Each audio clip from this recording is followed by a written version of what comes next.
السلام علیکم ورحمۃ اللہ وبرکاتہ۔ الحمد للہ رب العالمین والعاقبۃ للمتقین والصلاۃ والسلام علی رسولہ الکریم۔ فاعوذ باللہ من الشیطان الرجیم، بسم اللہ الرحمن الرحیم۔ لقد کان لکم فی رسول اللہ اسوۃ حسنہ۔ محترم حضرات، ہم سیرت رسول اکرم صلی اللہ علیہ وسلم پر سلسلے وار گفتگو کر رہے ہیں، اور اس گفتگو کا جو اصل مقصد ہے وہ یہ ہے کہ ہر چیز میں ہم کو یہ بات معلوم ہو کہ اللہ کے رسول کا طریقہ کیا تھا۔ یہ ہمارا مین کیا ہے، ٹارگٹ ہے۔ تو ہم اس سلسلے میں بات کر رہے ہیں کہ رسول اکرم صلی اللہ علیہ وسلم نے امت کو کس طریقے سے آپ نے جو ہے وہ سوسائٹی میں زندگی گزارنے کا طریقہ بتایا، اس پر ہم بات کر رہے ہیں۔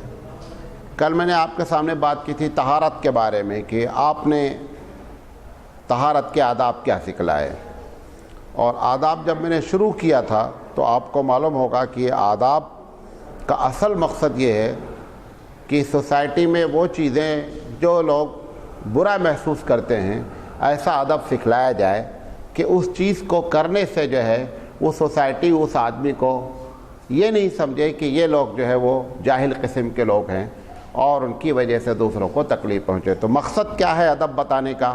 کہ دوسروں کو تکلیف سے بچانا۔ آج ہم جو گفتگو کریں گے انشاءاللہ وہ گفتگو ہے، کیا کہتے ہیں، کل جو بات کی تھی میں نے وہ آپ سے طہارت کے بارے میں کی تھی۔ آج جو ہے وہ 2 یا 3 باتیں کریں گے، کھانے کے بارے میں ہیں۔ ایک بات آپ کو تجربے کی بتائیں، کسی بھی آدمی کو آزمانا ہو تو آپ اس کو کھانے پر آزما لیجئے کہ کتنا مہذب آدمی ہے۔ دیکھنے میں چھوٹی چیز ہوگی لیکن پوری بات آپ کو معلوم ہو جائے گا کہ کس تہذیب کا آدمی ہے۔ آپ دیکھیں، آپ کے یہاں شادی ہوتی ہے، جب وہ کھانا لے کر کے آتا ہے لگاتا ہے، سلیقہ یہ ہونا چاہیے کہ آپ کھانا ہمارے سامنے رکھ دیں، جو ہماری خواہش ہو ہم کھائیں۔ ہم کیا کرتے ہیں، ہم وہاں سے پلیٹ میں نکال کر کے ایک ایک پلیٹ رکھتے ہیں لوگوں کے سامنے۔ اس کے پیچھے کیا راز ہے معلوم آپ کو؟ وہ کھانا جس نے دعوت دی ہے اس کو ڈاؤٹ ہے کہ اگر ہم پورا خواب اس کے سامنے رکھ دیں گے تو اتنے غیر مہذب ہے کہ ایک ہی آدمی ساری بوٹی نکال لے گا، دوسرا جو اس کے ساتھ بیٹھے رہیں گے وہ کیا ہو جائیں گے، محروم ہو جائیں گے۔ تو یہ ہماری غیر مہذب کی دلیل ہے، اور اس چیز نے پبلک کو اس بات پر آمادہ کیا کہ وہ پلیٹ میں ایک ایک بوٹی نکال کر آپ کے سامنے رکھیں۔ یہ اچھی چیز نہیں ہے، لیکن جو کھلانے والا ہے اسے یہ معلوم ہے کہ جو پبلک آ رہی ہے وہ اس بات کا خیال ہی نہیں کرے گی۔ حالانکہ ہم جہاں دعوت جاتے سب مسلمان ہیں۔ اللہ کے رسول نے کیا فرمایا کہ جو آپ اپنے لیے پسند کریں وہ دوسروں کے لیے پسند۔ یہ سب کتابوں میں لکھا ہوا ہے، عملی شکل میں ہم فیل ہیں۔ اگر ایک آدمی ایک ہی 2 بوٹی نکالے گا تو یہ کوشش کرے گا کہ وہ پیس نکالیں جو اس میں سب سے اچھی ہے۔ یہ ساری چیزیں ہماری تہذیب پر خود بخود کیا کرتی ہیں، اشارہ کرتی ہیں کہ کس علاقے میں کس قسم کی تہذیب ہو رہی ہے۔ میں ایک پروگرام میں گیا، سب علماء تھے، تو وہاں پہ فرائی مچھلی تھی، فش، تو انہوں نے وہ ایک ایک فش لا کر کے رکھ رہے تھے، مطلب دے رہے تھے اس سے چمچے سے پکڑ کے۔ اس کے بعد میری تقریر تھی وہاں، وہ اتفاق سے کوئی ایسی مثال وہاں آ گئی کہ علماء پر بھی اعتماد نہیں ہے کہ اگر یہ فش کی پوری ٹرے رکھ دی جائے گی، جس نے دعوت دی ہے اس کو اس بات پر خدشہ ہے کہ یہ علماء ہے، اس کے باوجود بھی اگر پوری ٹرے رکھ دی جائے گی تو یا تو اچھی پیس کھا لی جائے گی، کچھ لوگوں کو کچھ نہیں ملے گی، اور یا کچھ لوگوں کو سب سے بدتر پیس ملے گی۔ بات سمجھ رہے؟ یہ ساری عکاسی کرتی ہے ہم، ان سب کے خلاف اللہ کے رسول نے بات کہی۔ اللہ کے رسول نے فرمایا، پہلی بات تو آپ کو یہ بات معلوم ہے کہ عربوں میں کھانے کا جو دستور ہے وہ ایک ساتھ کھانے کا سسٹم ہے۔ آج بھی شادیوں میں بڑی سی پرات میں رکھ دیں گے، 4 یا 5 آدمی ٹیبل پر بیٹھ جائیں گے، زمین میں بیٹھے ہیں زمین میں بیٹھ جائیں گے، سب لوگ اس میں سے کھائیں گے۔ یہ جو الگ الگ سسٹم ہے اس کے پیچھے معلوم کیا راز ہے؟ اس کے پیچھے راز کیا ہے کہ ہم جس تہذیب میں رہ رہے ہیں، جس ملک میں رہ رہے ہیں، وہاں پر جس کی چلتی ہے وہ برہمن ہے پورے ہندوستان میں۔ وہ برہمن کے یہاں چھوا چھوت ہے کہ ایک آدمی کا دوسرے آدمی سے روٹی تک نہیں ٹچ ہونا۔ وہ جب روٹی دیتے ہیں، معلوم نہیں آپ لوگوں نے یو پی وغیرہ میں تو بہت زیادہ ہے، تب جب وہ روٹی آپ کو پکڑائے گا نا تو ایسے پھینکے گا، روٹی آپ کے ہاتھ میں نہیں پکڑائے گا۔ کیوں؟ آپ کا ہاتھ جو ہے وہ جھوٹا ہے۔ وہ روٹی پکڑے گا تو اس کا یہ ہے کہ یہ روٹی جھوٹی ہو گئی۔ جب وہ روٹی جھوٹی ہو گئی تو اس روٹی کو میں نے پکڑ رکھا ہے، میں جھوٹا ہو گیا۔ کرنٹ بھی اتنی تیز نہیں چلتا جتنی تیز یہ چل رہا ہے۔ بات سمجھے؟ تو وہاں سے یہ پلیٹ کا سسٹم نکلا ہوا ہے کہ ہر آدمی چھوا چھوت ہے، ہر آدمی ایک دوسرے کو ناپاک جانتا ہے، ایک دوسرے کا جھوٹا چھو نہیں سکتا ہے۔ لہذا ہمارے کلچر میں بھی یہی، کیوں ہم نے اس کے پہلے بھی آپ کو ایک دن بات بتائی تھی نا کہ ہندوستان کے لوگ مسلمان ہوئے، یقینی بات ہے اللہ نے توفیق دی، 3 4 5 پشت پہلے ہم لوگ بھی ہم اپنی تہذیب کو مسلمان نہیں کر سکے۔ خود تو مسلمان ہو گئے، کلچر ہمارا کیا رہا وہی رہا۔ حتیٰ کہ ابھی اس وقت جس وقت یہ دنیا اتنی آگے بڑھ چکی ہے، کتنی مسلمان عورتیں ہیں جو منگل سوتر پہنتی ہیں، کتنی، ایک دو نہیں ہے، ایک بڑی تعداد ہے۔ اچھا، ایک تو پہننا ہے، پہننے کے بعد پھر یہ عقیدہ رکھنا ہے کہ اگر یہ ٹوٹ گیا تو نکاح کیا ہو گیا؟ ختم ہو گیا۔ میں ایک گاؤں گیا تھا، راستے میں ایک ندی ملی، چھوٹی سی ندی تھی، پانی ایک دم گندا، بہہ نہیں رہا تھا، کہیں کہیں جمع تھا۔ اب اس میں لوگ نہا رہے تھے، عورت بھی، مرد بھی، مسلمان بھی، عورت بھی، سب۔ کیا بھائی؟ نہیں صاحب، وہ ایک مندر ہے اور مندر کے بیچ میں قبر ہے اور اطراف میں مندر کی شکل ہے۔ آپ دیکھیے کہ ہم مسلمان ہوئے لیکن ہماری تہذیب ابھی بھی مسلمان نہیں ہوئے۔ یہ جو چیز ہے یہ تو تہذیب کی بات نہیں، یہ تو اسلام ہی ختم ہو گیا۔ دھیرے دھیرے ہو کر کے نتیجہ یہ نکلا کہ اسلام ہی ختم ہو گیا۔ تو یہ چیزیں جو ہے نا، کھانے کی جو میں بات کر رہا تھا میں، کہ حقیقت کیا ہے کہ وہ ساری، اب اس کے بعد جب وہ کھانا نکالتا ہے، پوری میں بھی جاتا ہوں، دیکھتا ہوں، کھاتا ہوں، آپ لوگوں کو کم محسوس ہوتا ہے اس بات۔ کیوں؟ کیونکہ آپ اسی ماحول میں اٹھے بڑھے پلے، آپ سمجھتے ہیں گڈ سسٹم ہے۔ جو دنیا دیکھتا ہے اس کو ساری چیزوں کو کیا ملتا ہے؟ کمپیئر کرنے کا موقع ملتا ہے۔ اب وہ جب کھانا دوبارہ لے کر کے آئے گا تو وہ جو خواب میں لے کر کے آئے گا وہ پھر لا کر کے نہیں رکھے گا، وہ پھر نکال دیتا رہے گا۔ اب آپ دیکھیں، وہ نکال کے جب دے گا تو یقینی بات ہے کہ وہ اس اپنی مرضی سے نکال کر اس کو دینا ہے۔ تو دعوت جب آپ نے کی تو آپ اتنی ہی دعوت کرتے جتنا کہ مرضی والوں کو چھوڑیں کہ آپ کھائیں، لیکن وہ دعوت والا بھی مجبور ہے کیونکہ ہم غیر مہذب انداز میں کھانا کھا رہے ہیں۔ اس وجہ سے یہ سارا کلچر اور کسٹم ڈیولپ ہو رہا ہے۔ اللہ کے رسول کے زمانے میں لوگ ایک ساتھ کھاتے تھے۔ اب آپ اندازہ کریں کہ آج 1450 سال جب آپ اپنے آپ کو کلچرڈ کہتے ہیں تو ایسے ہیں، 1450 سال جب وہ غیر مہذب رہے ہوں گے تو کتنا خطرناک حضور کے سامنے معاملہ رہا ہوگا کہ ان کو صحیح آدمی بنانا ہے، کہ جہاں پر مار کاٹ، لوٹ گھسیٹ، ڈکیتی، چوری ہی سب سے بڑی کیا ہے؟ تہذیب ہے۔ ایسی قوم کو اللہ کے رسول نے کیا کیا ہے؟ اٹھا کر کے ایک، مطلب جیسے کہ کیچڑ سے کمل نکال دیا جائے، ایسے نکال دیا آپ نے فرمایا کہ دیکھو جب کھانا رکھ دیا جائے تو سب سے پہلے جو محفل میں بڑا ہے تو جب تک وہ شروع نہیں کرے لوگ نہیں شروع کریں۔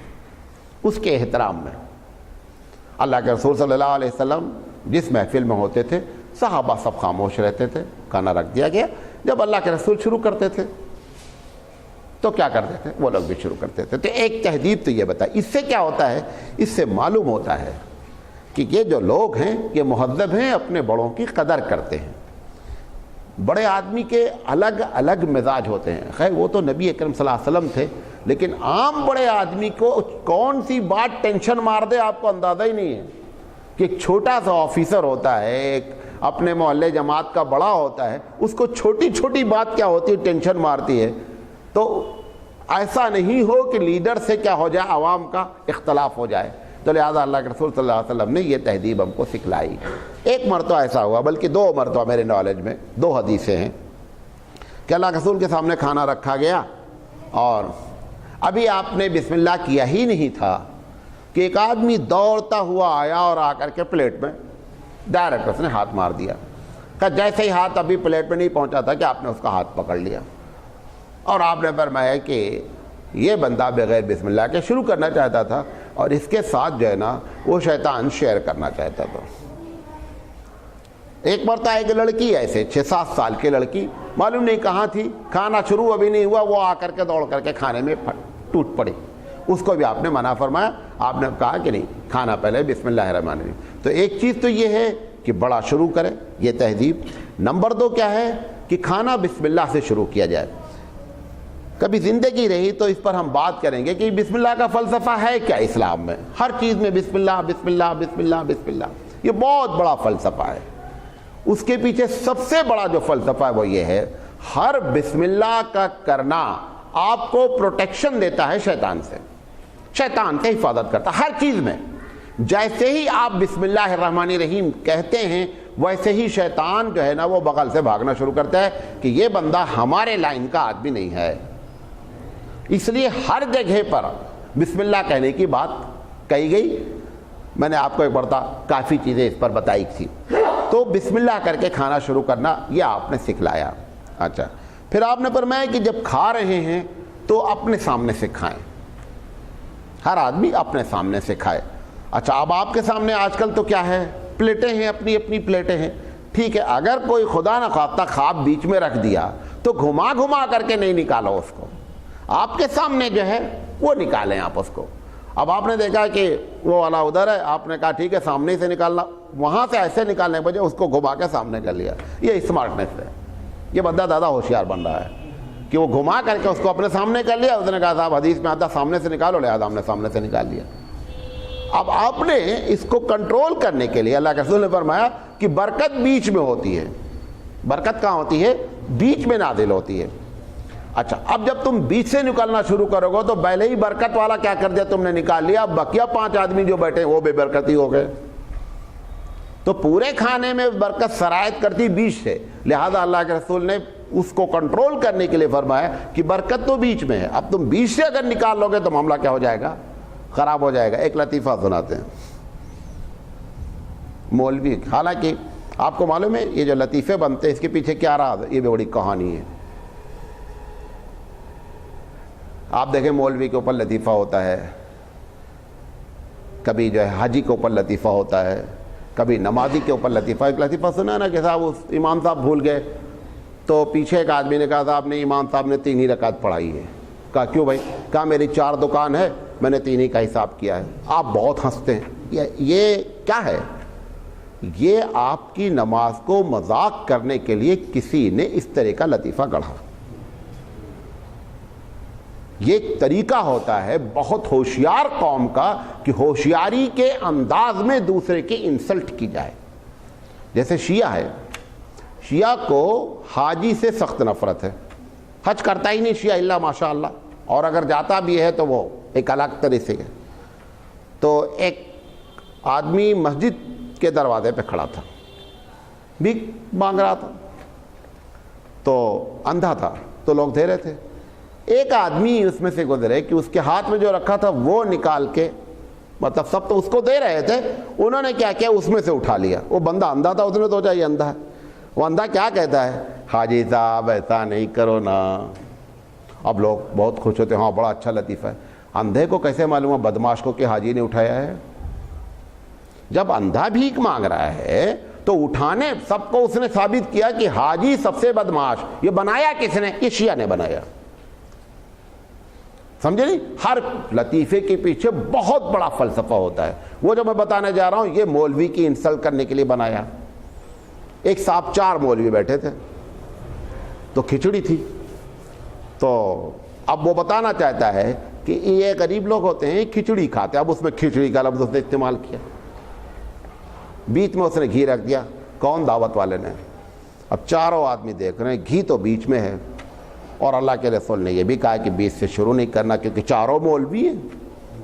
تو ایک مولوی نے بیچ میں انگلی ڈالی, کافیہا عین جاریہ, جنت میں ایک نہر بہتی ہوگی.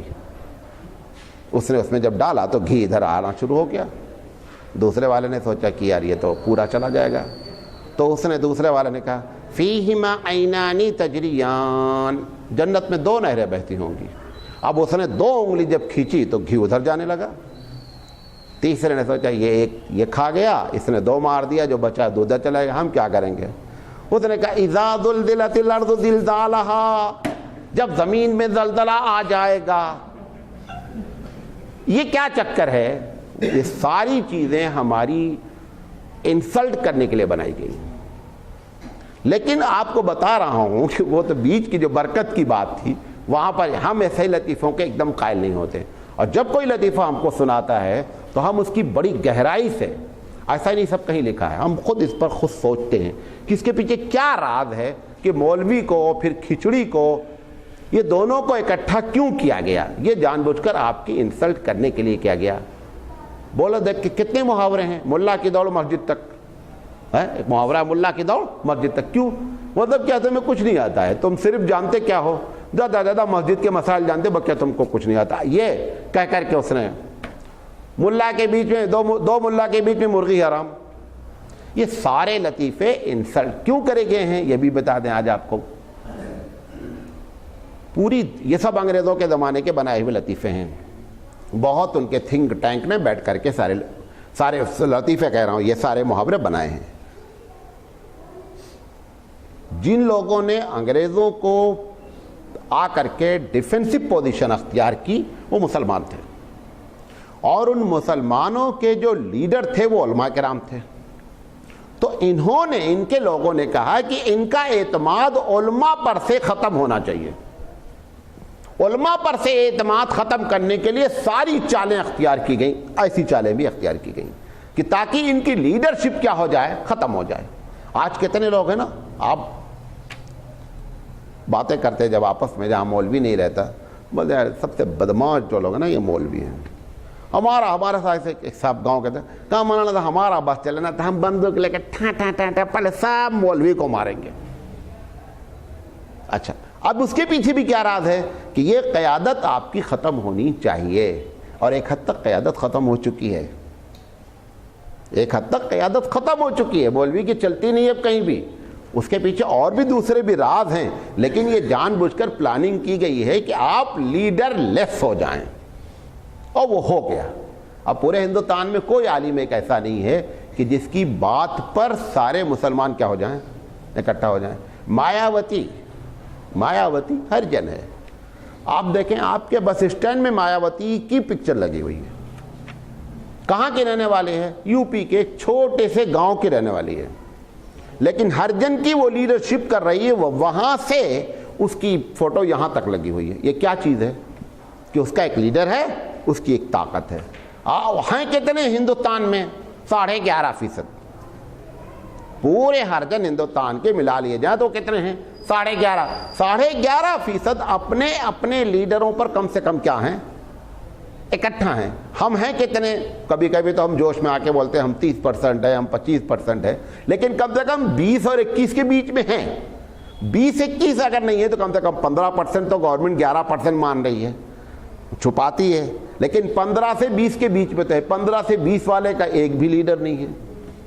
یہ وہ جو پلاننگ کی تھی انگریزوں نے کہ یہی سب سے زیادہ خطرناک مسلمان ہیں ہمارے لیے، لہذا ہم اس کے لپیٹ میں آ گئے، سمجھ نہیں؟ تو اس طریقے سے محاورے بنائے جاتے ہیں۔ بہرحال اللہ کے رسول نے فرمایا کہ بیچ میں برکت ہوتی ہے، لہذا بیچ سے کھانا نہیں کھانا چاہیے، اور اب لوگ ماشاءاللہ اس کا پورا اہتمام کرتے ہیں۔ اپنے آگے سے آدمی کھانا کھائے گا اور کھاتے کھاتے پھر سارے لوگ بیچ میں پہنچیں گے، سب کو برکت ماشاءاللہ حاصل ہو جائے گی۔ پھر آپ نے فرمایا کہ کھانا جب کھانے سے پہلے ہاتھ دھلا جائے۔ اس کی وجہ آپ کی صحت آپ کے لیے اچھے ہونے کے علاوہ، میں نے پہلے کل بھی بتایا تھا نا کہ آداب کا اصل مقصد یہ ہے کہ دوسروں کو اس کی وجہ سے تکلیف نہیں پہنچے۔ کبھی کبھی آپ دیکھیں کہ آپ کے بغل میں کوئی نماز میں ایسا آدمی کھڑا ہو جائے جو گندا ہے، آپ اندر سے اریٹیٹ ہو رہے ہیں، اندر سے پریشان ہو رہے ہیں۔ اب اللہ کے رسول صلی اللہ علیہ وسلم ایک مرتبہ مسجد میں آئے، چھتیں بڑی چھوٹی تھی، یہ مسجد نبوی کا واقعہ نہیں، محلے کی کسی مسجد کا واقعہ دوسرے، تو وہ کھیتی کا علاقہ تھا، چھت بھی نیچی، کھیتی کے کام کرنے والے لوگ آئے، تو اب وہ جب نماز میں اکٹھا ہوئے تو عجیب قسم کی کیا ہوئی، بدبو شروع ہوئی۔ اس کے بعد اللہ کے رسول صلی اللہ علیہ وسلم نے ان کو بلا کر کے سمجھایا۔ اچھا تھا جمعہ کا دن، وہ جمعہ میں زیادہ کثرت موجود، جو کنارے، کیونکہ ایسا زیادہ کثرت کا مطلب نہیں آپ کی طرح نہیں کہ جمعہ پڑھتے تھے، یہ نہیں سمجھو کثرت۔ جمعہ اس لیے کثرت ہوتی تھی کہ چھوٹی مسجدیں بند رہتی تھی، صرف بڑی مسجد میں جمعہ ہوتا تھا، اس لیے جمعہ میں کثرت کی بات کہہ رہا ہوں میں، نہیں تو آپ اس سے دوسرا مسئلہ نکالیں۔ ہاں شروع سے لوگ ایسے ہیں کہ وہ پانچوں وقت نماز نہیں پڑھتے، جمعہ پڑھتے ہیں، وہ کراس کوسچن نہیں آنا چاہیے دماغ میں۔ ایک بھی حدیث صحابی سے یہ مروی نہیں ہے، پوری حدیث کے بارے میں بتا رہا ہوں آپ کو کہ اللہ کے رسول صلی اللہ علیہ وسلم سے کسی صحابی نے یہ سوال کیا ہو کہ اگر ہماری نماز چھوٹ جائے تو ہم کیا کریں، یہ ایک بھی روایت منقول نہیں ہے، لہذا وہ نمازی تھے۔ اللہ کے رسول صلی اللہ علیہ وسلم نے فرمایا جب دیکھا بدبو آئی تو آپ نے اس کے بعد بعضوں کہنے کہ اسی کے بعد یہ فرمایا گیا کہ جمعہ کے دن غسل ضرور کریں تاکہ لوگوں کو تکلیف نہیں ہو۔ تو ادب کا جو اصل مقصد ہوتا ہے وہ یہی ہوتا ہے۔ تو کھانے کے سلسلے میں ہاتھ دھلنا شروع میں اور ہاتھ دھلنا بعد میں۔ پھر آپ نے یہ بھی فرمایا کہ جب آپ ہاتھ دھل لیں، ہاتھ دھلنے کے بعد پوچھے نہیں۔ جب کھانا اسٹارٹ کرنے جا رہے ہیں، شروع کرنے جا رہے ہیں تو ہاتھ دھلنے کے بعد ہاتھ پوچھے نہیں۔ خیر اب تو اس پر بڑی فلسفیانہ باتیں کی گئی ہیں کہ جب ایک آدمی نے ہاتھ دھلا تو آپ جو چیز بھی چھوئیں گے وہ ہائیجینک اتنی نہیں جتنا اس وقت آپ کا ہاتھ ہائیجینک ہے، جتنا آپ کا ہاتھ ہیلتھی ہے اس وقت، کیونکہ آپ نے دھل لیا، جو کچھ بھی تھا گندگی نکل گیا۔ اب آپ جس تولیہ میں لگنے جا رہے ہیں، اب یہ جو مسجد میں تمہارے یہاں تولیہ ٹنگی رہتی ہے، یہ بھی بیکار کی چیز، ہمارے یہاں بھی کسی نے لا کر کے ٹانگ دیا۔ ایک مرتبہ تو ایک صاحب بہت، اس سے کہا میں آپ سے ایک خاص بات کرنا چاہتا ہوں، یہ جمعہ میں۔ ہم نے کہا بولیے۔ کہا مسجد میں تولیہ نہیں ٹانگے پوچھنے کے لیے؟ یہ تولیہ مسجد میں ٹانگنا جو ہے کوئی اچھی چیز نہیں۔ ایک آدمی کس مرض کا ہے، کس مریض کا ہے، منہ پوچھا ہے، اسی میں جو ہے وہ جراثیم گئے ہیں، اسی میں جا کر کے آپ بھی پوچھیں، اچھی چیز نہیں ہے۔ اور جو دوسرے لوگ دیکھتے ہیں نا وہ بڑے دنگ رہ جاتے ہیں کہ یار یہ کیا چکر ہے، 200 آدمی اسی میں پہنچ رہے ہیں، سمجھے نہیں؟ بعض ہوشیار ہوتے ہیں اس میں، دیکھو کبھی کبھی کھڑے ہو کر کے وہ ایک دم کونے سے پوچھیں گے، دیکھا ہے؟ اب وہ اتنی ہوشیاری بڑھ گئی کہ سب کونے میں پوچھنے لگے۔ بیچ والا ٹھیک ہے، کونے والا گڑبڑ ہو گیا ہے۔ ہم حج کرنے گئے تو لوگوں نے کہا کہ ایسا ہے مولانا رات میں چلا جائے 2 بجے تہجد پڑھنے تو بہت رش کم ہوتا ہے۔ ہم نے کہا جیسے تم یہ سوچ رہے ہو نا ایسے ہی 30 لاکھ میں سب سوچ رہے ہیں، تو اس وقت جاؤ جب لوگ یہ سمجھیں کہ نہیں اس وقت بہت رش ہوتا، اس وقت جاؤ گے تو کم رش ہوگا، کیونکہ ہر آدمی اسمارٹ اپنے آپ کو بنتا ہے نا۔ کون کہتا ہے کہ میں بیوقوف ہوں؟ آج تک کسی نے کہا ہے؟ کبھی نہیں کوئی کہتا۔ ایک تھاٹ فار ڈے ہے کہ you are a very clever but others are not fool. تو ہر آدمی اپنے آپ کو ہوشیار بنتا ہے۔ تو ایک دن انہوں نے کہا نہیں مولانا چلنا چاہیے۔ ہم نے کہا چلو، یہ میسور کے تھے، ہم نے کہا چلو چلتے ہیں۔ گیا تو بہت رش، کہا مولانا یہ تو، ہم نے کہا کہ اچھا وقت آپ کو بتا دیتے ہیں، فجر کے بعد ایک بڑا طبقہ سونے والا ہوتا ہے، ان کو سونا ہی سونا ہے، اور خاص کر جو نمازی ہیں وہ تو فجر کے بعد سوتے ہی ہیں۔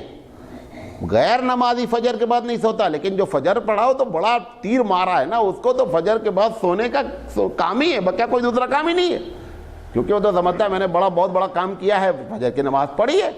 ہم نے کہا وہ ٹائم ہوگا، جب وہ ٹائم گئے تو بہت اچھا ٹائم تھا۔ تو اس طریقے سے اسمارٹ لوگ ہوتے ہیں۔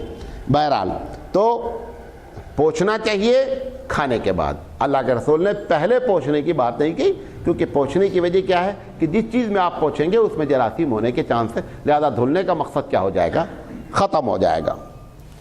اچھا اب کھانا پسند نہیں آ رہا ہے، جو کھانا اللہ کے رسول پر میں کہ کھانا پسند نہیں آ رہا ہے تو کمنٹ نہیں کریں۔ آپ کو معلوم ہے کھانا پکانے والے زیادہ کون لوگ ہوتے ہیں؟ عورتیں۔ عورتوں کے مزاج میں ہے کہ جو ہم نے پکایا ہے کہا جائے بہت اچھا ہے۔ یہ آپ کہتے رہیے، دیکھیں کھانے کھاتے رہیے مزے مزے، چاہے وہ اچھا رہے چاہے نہیں۔ وہ جو حدیث میں آتا نا کہ عورت سے جھوٹ بولا جا سکتا، وہ ایک یہاں بھی ایسے بولنا چاہیے، کیا تمہیں بنائے کھانا ہے، دیکھو چڑھ جاتی وہ چنے کے جھاڑ پہ، وہ اس کے مزاج میں. اب آپ نے کمنٹ کر دیا تو نتیجہ کیا نکلے گا کہ جیسے ہی کوئی کمنٹ کرے گا, پکانے والا کون ہے؟ وہ عورتیں ہیں, ان کو بات پسند. تو ایک تو کیا اللہ کی ناراضگی کہ اس کے رزق پر کمنٹ کیا گیا, پھر دوسرے جو سوسائٹی میں ہم چاہ رہے کرپشن نہیں ہو, یہ سب اسی لیے بتایا جا رہا ہے کہ سوسائٹی میں کرپشن نہیں ہو. تم نے بیوی کے سامنے یہ بات کہہ دی ہے, تمہارا دوست آیا تھا, رشتہ دار آیا تھا, اس نے کہہ دیا کیا بھائی اتنا نمک ڈال دیے, نمک ڈال بھی گیا ہے تو اب خاموشی سے کھا لیں. کیوں؟ کیونکہ کمنٹ کریں گے سوسائٹی میں کرپشن ہوگا.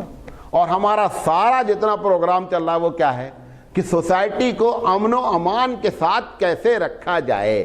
لہذا اللہ کے رسول نے اپنی امت کو یہ سکھلایا کہ کھانے پہ کمنٹ نہیں کریں. پسند آ گیا کھا, نہیں پسند آیا خاموش رہیں. اچھا, اب وہ جو سامنے والا ہے وہ بھی نہیں پیچھے پڑ جائے, بھائی کھانا کیسا تھا, وہ پوچھے کہ ضرور نا کھانا کیسا تھا, کھانا کیسا تھا. اس کو سوچنا چاہیے اگر یہ اچھا ہوگا تو خود تعریف کر دے گا, اور اگر کوئی بات ہوگی تو کیوں اس کو دل کو تکلیف, بھائی اسی کے دل کی اس کے بھی دل کی تکلیف کی تو مد نظر رکھنا ہے. لہذا یہ بات بھی اچھی نہیں ہے کہ وہ پیچھے پڑ جائیں کہ کھانا کیسا تھا, اس کا بھی خیال رکھنا چاہیے. تو دونوں طرف سے بات جو ہے وہ ہونی چاہیے. ہم ایک مسجد میں رہتے تھے وہاں دبئی میں کچھ دن, تو ایک دن ایک صاحب نے کھانا بھیجا, کہا مولانا صاحب آپ کے لیے. ہم نے کہا کہ روٹی تو ہمارے پاس ہے, سالن لے آئیے. تو ایک 12-15 پاکستانی اور انڈین تھے وہاں. تو حافظ جی ہمارے ساتھ تھے. ہم نے کہا حافظ جی آج جب یہ کھائیے گا کھانا, ابھی نئے نئے گئے تھے, کہیے گا سالن بڑا, پوچھیے کیسے بنایا تھا.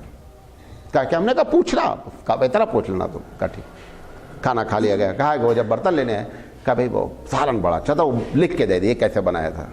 انہوں نے, اب یقینی بات ہے وہ تو پیٹ پھولا ہوتا, جا کر بیگم کو بتانا ہی بتانا ہے, وہی سب تو ہمارے کام ہے بیگم پہ, اور کام کیا ہے. انہوں نے بیگم سے بتایا, بیگم پھول کر اب ہر ہفتے 2-3 دن سالن آنے لگا.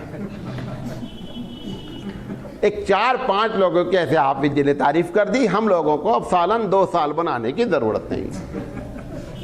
وہ وہاں سے سالن آنے لگا, روٹی بازار میں ملتی تھی, روٹی سالن کھا لیے. ہم نے کہا اب تمہارا جگاڑ صحیح ہو گیا ہے, ایسے تعریف کر دیا تو انہیں معاملہ تب بن گیا.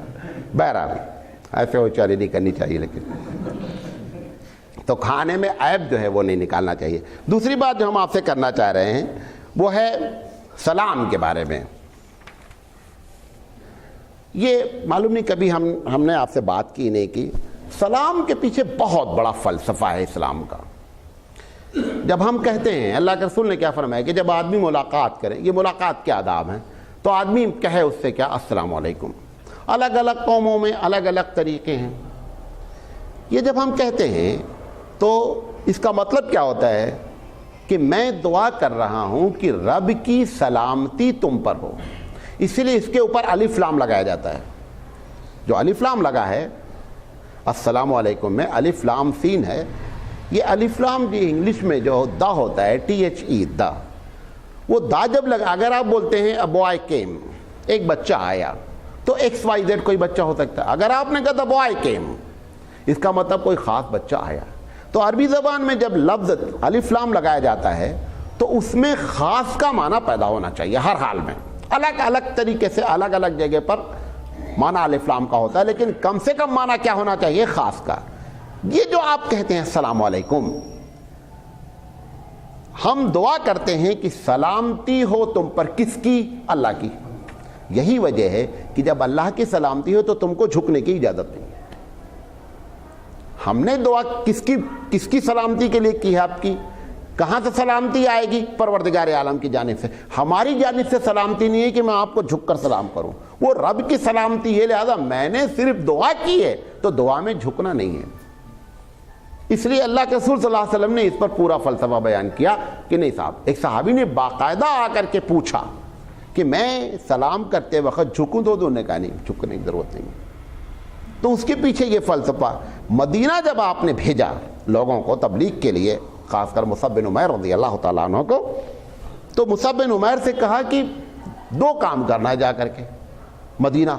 ایک کام تو یہ کرنا ہے کہ خوب سلام کرنا لوگوں سے, اور دوسرا کام کیا ہے, پارٹی کرنا, کھانا کھلانا. یہی 2 اسلحے تھے جو مدینہ بھیجے گئے کہ آپ کو تبلیغ کرنی دین کی, یہ 2 کام کرنا ہے. پارٹی کرنا ہے اور کیا کرنا ہے؟ سلام کرنا ہے۔ حالانکہ دیکھا جائے کہ اتنی بڑی ذمہ داری تبلیغ کی ڈالی جا رہی ہے اور کوئی ایسی بات بڑی اہم نہیں بتا دی گئی کہ صاحب تم سورہ فاتحہ پڑھ کر کے اس کے معنی بیان کرنا اور پھر نماز کے فلسفے بیان کرنا۔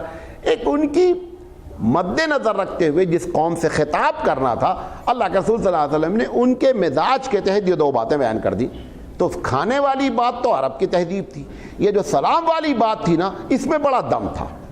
آج بھی کوئی کتنا بھی دشمن آپ کا ہو، آپ لگاتار اس کو سلام کرتے ہیں، اندر سے ٹوٹ جائے گا، رہ نہیں سکتا اپنے دل پر برق۔ سلامتی میں اتنی طاقت ہے کہ اگر کوئی بڑا سے بڑا دشمن بھی ہوگا وہ کیا ہو جائے گا اندر سے، کچھ دن ہو سکتا ہے پہلی مرتبہ سلام میں نہیں ختم ہو، دوسری مرتبہ میں نہیں ختم، لیکن 2 4 10 مرتبہ میں آپ برداشت ہی نہیں کر سکتے، آپ اندر سے ختم ہو جائیں گے۔ اس لیے اللہ کے رسول نے یہ بات ہماری تربیت فرمائی کہ آپ سلام کریں۔ اچھا، آپ کبھی کبھی دیکھیں کہ اجنبی آدمی سلام کرتا آپ کو، حالانکہ وہ سلام کی بڑی امپورٹنس ہے۔ اللہ کے رسول نے فرمایا کہ قیامت کی نشانیوں میں سے ایک نشانی ہے کہ لوگ سلام کریں گے جان پہچان والوں کو۔ مولانا صاحب آ رہے ہیں، السلام علیکم۔ مولانا صاحب نہیں آ رہے ہیں، دوسرے داڑھی والے آ رہے ہیں جس کو پہچانا جا رہا ہے، آپ نے سلام نہیں کیا۔ یہ تو حدیث میں آتا ہے کہ قیامت کی علامت ہے۔ مسلمان اگر معلوم ہو رہا ہے تو ہماری ذمہ داری ہے کہ ہم ایک دوسرے کو سلام کریں۔ جو اجنبی لوگ سلام کرتے ہیں کبھی ریلوے اسٹیشن پہ گزرتے ہوئے یا کبھی کہیں بھی راستے میں، تو آپ دیکھیں کہ وہ 1 سیکنڈ کے لیے ہماری نگاہ کے سامنے آتا ہے اور سلام کر کے کیا ہوتا ہے؟ چلا جاتا ہے، لیکن وہ 1 سیکنڈ میں اپنے مسلمان کی محبت دل میں ڈال کے چلا جاتا ہے۔ اس کا آپ کو، ہم کو سب کو ایکسپیرینس ہے کہ وہ کرتا ہے سلام، جھٹ کار سے گزرتے ہوئے ایک آدمی سلام کیا، لیکن جیسے ہی اس نے سلام کیا گزر گیا، اس کے ہمارے دل میں اور اس کے دل میں ایک عجیب طرح کی بات آ جاتی ہے۔ تو اللہ تعالیٰ یہ بھی بتانا چاہتا ہے اپنے محمد صلی اللہ علیہ وسلم کے ذریعے کہ آپ اس کو عام کریں، کیونکہ اس سے معلوم ہوتا ہے یہ ایک پارٹی کے آدمی ہیں۔ یہ جو داڑھی رکھنے کا فلسفہ ہے اس کے پیچھے یہ بھی ایک راز ہے کہ جب آپ داڑھی رکھیں گے تو معلوم ہو جائے گا کہ ایک پارٹی کے آدمی ہیں۔ آپ دیکھیں، اب پارٹی کے کوئی چیز نہیں ہوتی لہذا جھنڈا لے لیتے، وہ جھنڈا والا اگر اپنا جھنڈا بھی دیکھ لیتا ہے نا تو اس کو بڑی خوشی ہوتی ہے، یار یہ بندہ اپنے پارٹی کا آدمی ہے۔ آپ دیکھیں جو لوگ گھروں پہ جھنڈا لگائے رہتے ہیں ہرا ہرا، جب ان کے مسلک کے لوگ گزرتے ہیں تو وہ بہت خوش ہوتے ہیں، یار یہ اپنا آدمی ہے، جھنڈا لگا ہوا ہے۔ وہ جھنڈا کے ذریعے کرتے ہیں۔ اللہ کے رسول صلی اللہ علیہ وسلم نے داڑھی کے ذریعے کہا تھا کہ آپ اپنی پارٹی داڑھی کے ذریعے بنائیں تاکہ معلوم ہے یہ ایک پارٹی کے لوگ ہیں۔ تو داڑھی کے پیچھے بھی یہی فلسفہ ہے، اور بھی جو بھی فلسفے ہوں وہ ایک لیکن فلسفوں میں سے یہ ایک فلسفہ ہے تاکہ معلوم ہو کہ یہ ایک پارٹی کے لوگ جا رہے ہیں۔ آپ کو سلام کرنا بھی آسان، پہچاننا بھی آسان، اور مر ور گئے تو اور زیادہ آسان، بھائی ایسی جگہ کہیں مر گئے جہاں پہ نہیں تو وہاں بھی آسان۔ لہذا داڑھی کے بہت سے فلسفے الگ الگ ہیں۔ تو سلام کے بارے میں اللہ کے رسول صلی اللہ علیہ وسلم نے جو بات بیان فرمائی، پھر آپ نے فرمایا کہ جب ملاقات ہوتی ہے آدمی کی تو مسکرا کر کے ملے۔ آپ نے فرمایا کہ ایک مسلمان سے ملتے وقت مسکرانا بھی صدقہ ہے۔ آپ دوا کی طرح منہ بنائے ہوئے ہیں، جیسے دوا کھا رہے ہیں کڑوی، ایسے نہیں السلام علیکم، ارے بھائی ہم مسکرا کر کے ملیں، نہیں بھی ہم کو اندر سے ہے تو بھی چہرہ ہی بناویں۔ حضور نے فرمایا کہ اللہ تعالیٰ کو رونا بہت پسند ہے۔ اگر آدمی روتا ہے اس کے خوف سے اس کے سامنے تو اللہ کو یہ بہت پسند ہے۔ پھر آپ نے ایک مرتبہ فرمایا اگر رونا نہیں آتا ہے، کیونکہ انجیکشن تو رونے کا آتا نہیں کہ لگا لو پر رونے لگو، فرمایا کہ اگر رونا نہیں آتا ہے تو کم سے کم رونے کی شکل بنا لو بھائی۔ اس پر بھی پروردگار عالم کیا ہوتا ہے کہ صاحب چلو یہ رونا، کیونکہ رونا بھی لانا کس کے کنٹرول میں ہے؟ اللہ کے کنٹرول میں ہے۔ وہ ریموٹ دباتا ہے، نہیں دبایا آن ہی نہیں ہوں گے آپ۔ تو اب رونا نہیں آ رہا ہے تو لہذا اللہ نے اتنی چھوٹ دی اپنے نبی کے ذریعے امت کو کہ اگر رونا نہیں آتا رونے کی شکل ہی بنا لو تو بھی ہم کو یہ بات بڑی پسندیدہ لگتی ہے۔ لہذا اگر ملنے کے ٹائم میں اللہ کے رسول نے یہ بات کہی ہے تو جب ملے تو دوا کی طرح منہ بنائے رہے ہیں، اب حسن قمطریرہ جسے کہتے ہیں وہ ایسا نہیں رہے، بلکہ معلوم ہے کہ مسلمان ملے ہیں، خوشی سے ملیں، اخلاق سے ملیں۔ آپ نے فرمایا کہ مسکرا کر کے ملنا بھی کیا ہے؟ ایک صدقہ ہے۔ تو پھر آپ نے فرمایا کہ جب 2 آدمی ملیں، کبھی دوسرے کی عیادت کرنے جاتے ہیں، کسی کے گھر جاتے ہیں، تو آپ نے فرمایا کہ ان کے گھر کے سامنے نہیں کھڑے ہوں۔ ایک صاحب کھڑے ہیں سائیڈ میں اور ایسے ایسے کر رہے ہیں، تو 2 فٹ تو تم نے گردن لمبی کر دی اونٹ کی طریقے سے، تو 3 فٹ کا دروازہ ہوتا ہے، بھائی 3 فٹ کے دروازے میں آپ اگر دروازے کی چوکھٹ پہ کھڑے ہیں اور آپ نے گردن جھکا دی تو 1 فٹ تو آپ نے ایسے ہی مار دیا. اللہ کے رسول نے ایک مرتبہ اتنے غصے میں آ کر کے کہا کہ ایک صاحب وہ دروازے کے بیچ میں کیا ہوتی ہے, اب تو خیر دروازہ پیک بہت آتا, پہلے بہت دراز ہوتا دروازہ میں, تو وہ آنکھ لگا کر کے دیکھ رہے تھے. حضور صلی اللہ علیہ وسلم نے وہاں سے نوٹس لیا کہ صاحب یہ بندہ باہر سے دیکھ رہا ہے. اس دن میں اگر میرے ہاتھ میں چاقو ہوتا تو میں تمہاری آنکھ ہی پھوڑ دیتا. یہ جو میں نے فلسفہ بیان کیا, اللہ کے رسول نے کہ میں نے جو یہ بات تم کو بیان کی تھی کہ اجازت لے کر آنا, دروازے کے سامنے نہیں کھڑے ہونا, مقصد کیا تھا کہ اندر بے پردگی نہیں ہو. کون کس حالت میں ہے وہ بے پردگی نہیں ہونی چاہیے. اس وجہ سے تم نے سارا چیز ہی کیا کر دیا, پورا پلان ہی فیل کر دیا. دروازہ بھی بند ہے, کھڑے بھی ہو رہے ہو کنارے پہ اور پھر جھانک بھی رہے ہو, لہذا جھانکنے سے سخت منع کیا گیا. اچھا اب جھانکنے میں مرد لوگ تو بڑی احتیاط کرتے, عورتیں اس میں کچھ احتیاط نہیں کرتی. ہم نہیں جھانکتے, وہ جھانک رہی ہیں. آپ کہیں چلے جائیے شادی میں کہیں, آپ دیکھ لیجئے اوپر سے لے کر زینے سے لے کر کے گھر تک, پھر کیا دیکھ رہی ہیں؟ ارے بھئی آدمی جا رہا ہے, کوئی ہاتھ کی تھوڑے جا رہا ہے. لیکن وہ ایک فطرت, وہ جب تک دیکھ نہیں لیں گے تب تک ان کو کھانا نہیں ہے دم. بے پردگی الگ ہوتی ہے, رسول اکرم صلی اللہ علیہ وسلم کی مخالفت الگ ہوتی ہے, اسلامی تہذیب کی مخالفت الگ ہوتی ہے. اچھا وہ دیکھنے والے جو ہیں, جب ان کو یہ اچھا کبھی کسی کو معلوم ہو جائے ہم کو عورت دیکھ رہی ہے تو دیکھو کتنا اسٹائل مارنے لگتا ہے, وہ ایک الگ چکر ہے. وہ بازاروں میں جو ہم بار بار کنگھا کر کے جاتے ہیں, ہم کو یہ بھی ہوتا ہے کہ ہم کو بھی دیکھا جا رہا ہے, وہ اس چکر میں ہم اسٹائل مارنا شروع کر دیتے ہیں. تو یہ ساری چیزیں جو ہیں نا وہ اسلامی تہذیب کے خلاف جاتی رہتی ہیں. نبی کریم صلی اللہ علیہ وسلم نے ان سب چیزوں پر ہماری کیا کی, تربیت فرمائی, تاکہ جو ہے وہ سوسائٹی میں کرپشن نہ پیدا ہو. یہ باتیں آج آپ کے سامنے رکھنی تھی. اللہ تعالیٰ سے دعا ہے کہ اللہ تعالیٰ کہنے سے زیادہ عمل کرنے کی توفیق عطا فرمائے. وآخر دعوانا ان الحمد للہ رب العالمین. سبحان اللہ و بحمدہ, سبحانک اللہم و بحمدک, اشہد ان لا الہ